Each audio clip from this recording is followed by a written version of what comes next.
నమస్తే, నేను మధు. భారతదేశం డేంజర్ అంచులో ఉందా, కుప్పకూడడానికి రెడీగా ఉందా? ఈ విషయాన్ని ఆర్థిక శాఖ మంత్రి నిర్మలా సీతారామన్ గారే ప్రత్యక్షంగా ప్రస్తావించారా? అసలు ఏం జరగబోతుంది? మరి భారతదేశం కుప్పకూడడానికి రెడీగా ఉండడానికి గల కారణాలేంటి? రోజు మనం తెలుసుకుందాం. ప్రస్తుతం మనతో పాటు ఉన్నారు సీనియర్ జర్నలిస్ట్ సిఎస్ రావు గారు. వారిని అడిగి మరిన్ని విషయాలను తెలుసుకుందాం. నమస్కారం సార్. సార్, ఆర్థిక శాఖ మంత్రి నిర్మలా సీతారామన్ గారు భారతదేశం గురించి అంటే డేంజర్ అంచునా ఉందని చెప్పేసి చెబుతున్నారు. అసలు అంత డేంజర్ లో ఏముంది సార్ భారతదేశం? ఇప్పుడు ఆర్థిక సర్వేని ఆవిడ ప్రవేశపెట్టారు. సో ఆర్థిక సర్వేని ప్రవేశపెడితే పార్లమెంట్లో ఆర్థిక సర్వేని చూస్తే భారత యొక్క ఆర్థిక వ్యవస్థ, ఆర్థిక పరిస్థితి స్థిరంగా ఉందని చెప్పి ఆవిడ చెప్పారు. వృద్ధి రేటు అంటే జీడిపి అంటారు, ఈ జాతీయ ఉత్పత్తి అంటారు తెలుగులో. వృద్ధి రేటు వచ్చేసి 6.8 నుంచి 7.2 దాకా ఉండొచ్చు. ప్రపంచంలో ఏ దేశానికి ఇంత స్థిరమైనటువంటి వృద్ధి రేటు లేదని చెప్పి ఆవిడ చెప్పారు. సో మనం చాలా బాగున్నాము, ఇబ్బంది ఏం లేదని చెప్పి చెప్పారు. అంతవరకు బాగానే ఉంది. వరుసగా 4 సంవత్సరాల పాటు ఈ వృద్ధి రేటు కంటిన్యూ అవుతుంది. కరోనా వచ్చినా, లేదంటే ప్రపంచవ్యాప్తంగా యుద్ధాల వాతావరణం నెలకొన్నా, లేదంటే ప్రతీకార సుంకాలు అమెరికా వేసినా, ఎన్ని చేసినా కానీ మనం సేఫ్గా ఉన్నాము. మన వృద్ధి రేటు మాత్రం ఏమాత్రం తగ్గట్లేదు. దానికంటే ఎక్కువగా 7.2 కంటే కూడా 7.4కి నెక్స్ట్ ఫైనాన్షియల్ ఇయర్ కూడా వెళ్ళేటువంటి అవకాశం ఉంది. ఇవన్నీ చెప్పారు. చెప్పి మొత్తం ప్రసంగం మొత్తం చేసి ఆర్థిక సర్వేని ప్రవేశపెట్టిన తర్వాత 2 హింట్స్ ఇచ్చారు. ఆ 2 హింట్స్ చాలా భయంకరమైనటువంటివి. అంటే అది అయితే పరిస్థితి ఏంటి భారతదేశాన్ని అని ఊహించుకుంటే ఇంత డేంజర్లో ఉందా భారతదేశం అనిపిస్తుంది. భారతదేశానికి అత్యంత ప్రమాదకరమైనటువంటి పరిస్థితులు 2. ఒకటి ఉపకాయం. ఉపకాయం అనేది చాలా ప్రతిబంధకంగా భారతదేశాన్ని మారబోతుంది అనేటువంటి విషయాన్ని ఆవిడ చెప్పారు. 2 ఏఐ, ఆర్టిఫిషియల్ ఇంటెలిజెన్స్. ఈ 2 ఏమవుతుందో తెలియనటువంటి పరిస్థితి ఉంది.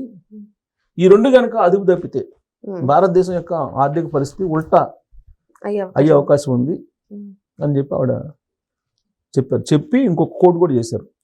2008 నాటి ఆర్థిక మాంద్యం ఏర్పడినా ఆశ్చర్యపోవసరం లేదని చెప్పి హింట్ ఇచ్చారు. అంటే అది భయంకరమైనటువంటి ఆర్థిక మాంద్యం, అంతకన్నా ఎక్కువగా ఉండే అవకాశం ఉందని చెప్పేసి అంటున్నారు. ఆ రోజు పరిస్థితి ఏంటో తెలుసా? ఉదాహరణ చెప్పాలంటే అమెరికాలో హౌస్ ఈఎంఐలు కట్టలేక ఇల్లు వదిలిపెట్టి బయటకు వచ్చి కారులో బతికారు. ఇది సిచ్యువేషన్. అంటే 2008-9 ప్రాంతంలో ఆర్థిక మాంద్యం ఎలా ఉంది అని అంటే ఉదాహరణ చెప్తున్నాను నేను. మన దగ్గర అనేక మంది బ్యాంకులకి డబ్బులు ఎగ్గొట్టేసి బోర్డులు తిప్పేసి వెళ్ళిపోయిన కంపెనీలు బోర్డులు ఉన్నాయి. ఇది ఆర్థిక మాంద్యం యొక్క సింపుల్గా అర్థమయ్యేటట్టు చెప్పాలంటే. ఇలాంటి పరిస్థితి వస్తుందంటే వచ్చే అవకాశం ఉందని చెప్పి హింట్ ఇచ్చింది ఆవిడ. ఆర్థిక పరిస్థితి బాగుంది, అన్నీ బాగానే ఉన్నాయి, అనుకున్నట్టు జరిగితే మాత్రం మనం శభాష్ బ్రహ్మాండంగా ఉంటాం. కానీ ఈ రెండిట్లో ఏమాత్రం బూమరాంగ్ అయితే భారత పరిస్థితి డోల్రమ్స్లో పడే అవకాశం ఉంది. ఉపకాయానికి ఆర్థిక మాంద్యానికి ఏంటి సార్ పొంతన? ఉపకాయం ఉన్నటువంటి మనుషులు శ్రమ చేయగలరా? పోనీ వాళ్ళు మేధో సంపదను ఉపయోగించగలరా? ఉపకాయం ఉన్నవాళ్ళు వాళ్ళు పని చేయగలరు? అసలు చేయలేరు. శ్రమశక్తి అనేది మనం కొలవలేము. ఇవాళ చైనాలో ముసలి దేశం అంటున్నారు దాన్ని, ఓల్డ్ కంట్రీ అంటున్నారు. ముసలి దేశం అంటే ముసలోళ్ళు ఎక్కువ ఉన్నారు, వయోవృద్ధులు ఎక్కువ ఉన్నటువంటి దేశంగా మారిపోయింది అది చైనా. ఎందుకు? వాళ్ళు ఆ దేశం పెట్టిన కండిషన్ ఏంది?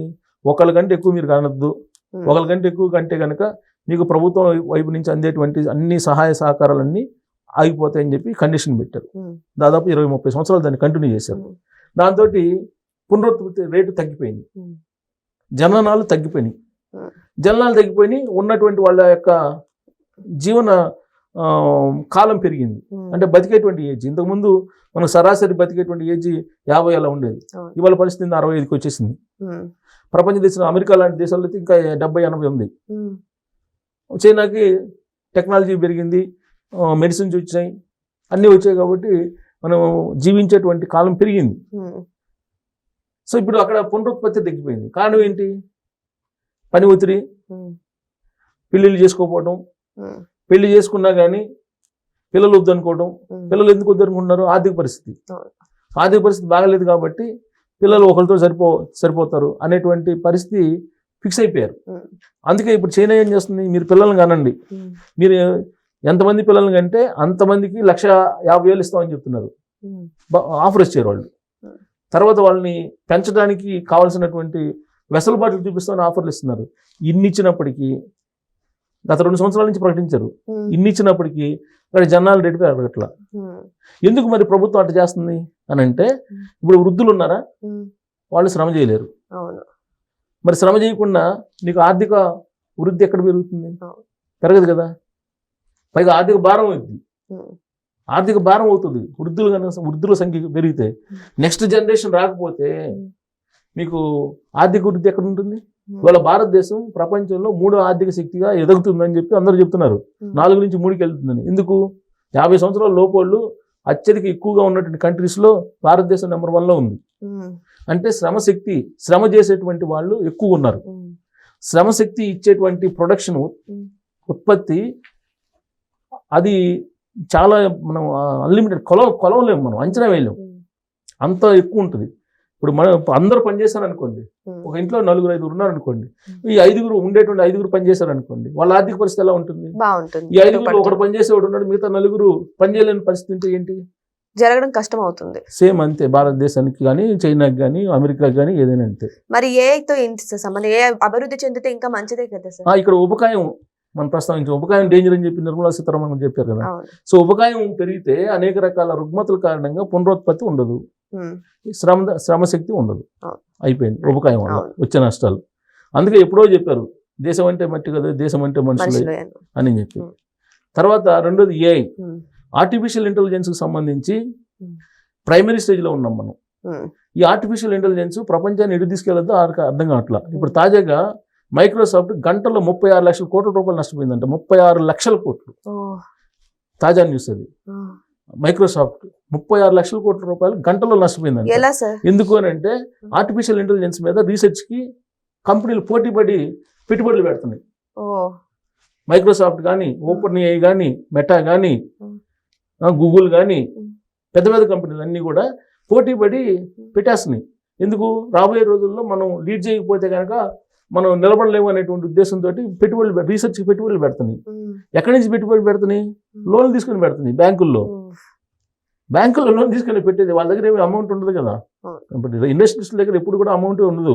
జనాల దగ్గర షేర్లు రూపంలో వసూలు చేసేసి పెట్టుబడి. అసలు మీరు మైక్రోసాఫ్ట్ ఒక గంటలో 36 లక్షల కోట్ల రూపాయలు నష్టపోయింది అని అంటే నమ్ముతారా మీరు? స్టాక్ మార్కెట్లో తాజాగా న్యూస్ అదే. ప్రపంచవ్యాప్తంగా గగ్గోలు పెడుతున్నారు. మరి ఇలాంటి పరిస్థితి వస్తే ఇప్పుడు గూగుల్ పరిస్థితి అనే ఉంది, అమెజాన్ పరిస్థితి అలా ఉంది. అమెజాన్ నిన్నగాక మొన్న 16,000 మందిని ఒకేసారి తీసి పడేసింది, ఎంప్లాయీస్ని. మరి మిగతా ఇలాంటి కంపెనీలన్నీ, ఆర్టిఫిషియల్ ఇంటెలిజెన్స్కి పెట్టుబడులు భారీగా పెట్టినటువంటి కంపెనీలన్నీ మునిగిపోయినాయి అనుకోండి.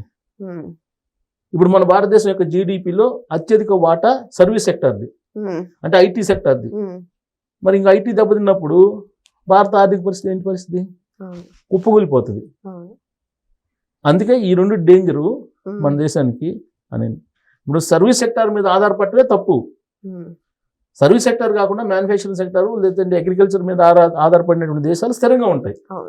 కానీ భారతదేశం ఏం చేసింది? సర్వీస్ సెక్టార్ మీద ఎక్కువ ఆధారపడింది ఇప్పటి వరకు.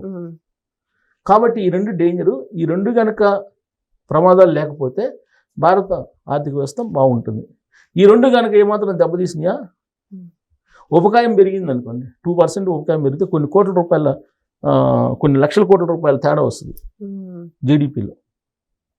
మనకు చాలా ఈజీగా అనిపిస్తుంది ఇది. చాలా మందికి లాభం ఎక్కితే ఏంటి నష్టం దేశానికి అనుకుంటారు, కానీ అది కాదు. కొన్ని లక్షల కోట్ల రూపాయల తేడా వస్తుంది. సో అందుకే క్వాంటమ్ టెక్నాలజీ ఎందుకు? ఒక సెకండ్లో కొన్ని లక్షల కోట్ల రూపాయల తేడా వస్తుంది. స్పీడ్గా కనుక వర్క్ చేయగలిగితే అది మనం క్యాలిక్యులేట్ చెప్పడం అనేది ఇదంతా చాలా ఈజీగా చెప్తాం, కానీ అది లెక్కేషన్ చెప్పినప్పుడు చాలా ఉంటుంది. ఇప్పుడు మనం ఆఫీస్లో 8 అవర్స్ పనిచేసేదానికి 9 అవర్స్ పనిచేసే తేడా ఉంటుంది. 9 అవర్స్ 1 అవర్ పనిచేసాం అనుకోండి, దాని ప్రొడక్షన్ ఎంత వస్తుంది? ఆ ప్రొడక్షన్ క్యాలిక్యులేట్ చేయని సంవత్సరానికి ఎంత వస్తుందో ఒక మనిషికి, అట్టా కొన్ని కోట్ల మంది పనిచేసి ఎంత వస్తుంది? సో ఇవన్నీ క్యాలిక్యులేట్ చేసుకుని ఆవిడ చెప్పారు. సో ఈ 2 ప్రమాదకర స్థితిలో ఉన్నాయి భారతదేశానికి. ఈ 2 కనుక కరెక్ట్గా ఉంటే భారతదేశం బాగుంటుంది. ఈ 2 కరెక్ట్ లేకపోతే కొప్పుకోవడం ఖాయం అని చెప్పి ఇండైరెక్ట్గా హింట్ ఇచ్చారు. మరి నిర్మలా సీతారామన్ గారు చెప్పినట్టు మరి ఆ 2 కారణాల వల్ల భారతదేశం కుప్పకూలడానికి రెడీగా ఉందంటే ప్రస్తుతానికైతే ఆంచనాలు అయితే కనపడడం లేదు. మరి వెయిట్ చేసి చూద్దాం, అలా జరగకూడదని కూడా మనం కోరుకుందాం. Thank you so much. Thank you sir.